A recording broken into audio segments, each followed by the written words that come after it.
एकीकडे पेरणीचे दिवस तोंडावर आले असताना शेतकऱ्यांना कपाशी बियाणे व खते घेण्यासाठी मोठ्या प्रमाणात अडचण निर्माण होते। कारण बियाणे उपलब्ध असून सुद्धा काही कृषी केंद्रांमध्ये शेतकऱ्यांना चढ्या भावाने बियाणे विकत घ्यावे लागते। तर दुसरीकडे शेतकऱ्यांच्या खात्यामध्ये शासनाच्या विविध योजनांचे पैसे जमा होत असताना आता बँकांकडून कर्जवसुलीच्या नावावर ती रक्कम शेतकऱ्यांच्या कर्ज खात्यात जमा केल्याचा प्रकार होतोय। त्यामुळे या गंभीर समस्या संदर्भात अमरावतीचे खासदार बळवंत वानखेडे यांनी सर्व बँकांना थेट इशारा दिलाय। जर शेतकऱ्यांच्या खात्यात शासनाच्या योजनेचे पैसे जमा होत असेल आणि बँका कर्जवसुलीच्या नावावर जर ती रक्कम जप्त करत असेल तर अशा बँकांवर कठोर कारवाई करण्यासाठी जिल्हाधिकारी यांच्याकडे पाठपुरावा करणार असल्याचं खासदार बळवंत वानखेडे यांनी जनविकास न्यूजशी बोलताना सांगितलं।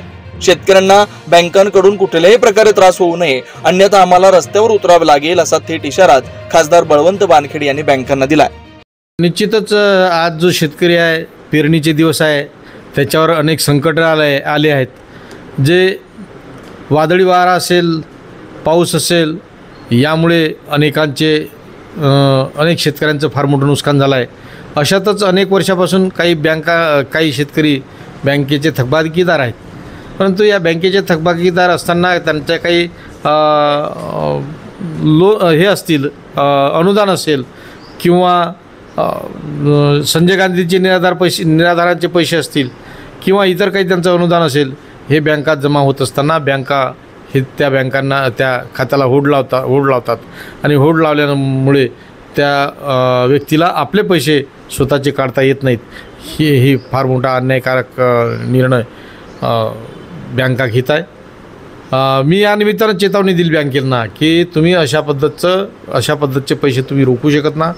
जर रोखले तर तुमच्यावर कायदेशीर कार्यवाही करण्यासाठी मी कलेक्टर महोदयांना पत्र लिहिणार आहोत।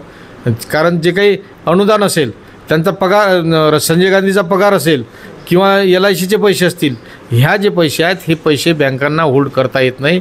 जरी शेतकऱ्यांना त्यांच्यावर कर्ज असेल तरी ते तशा पद्धतीनं वागता येत नाही।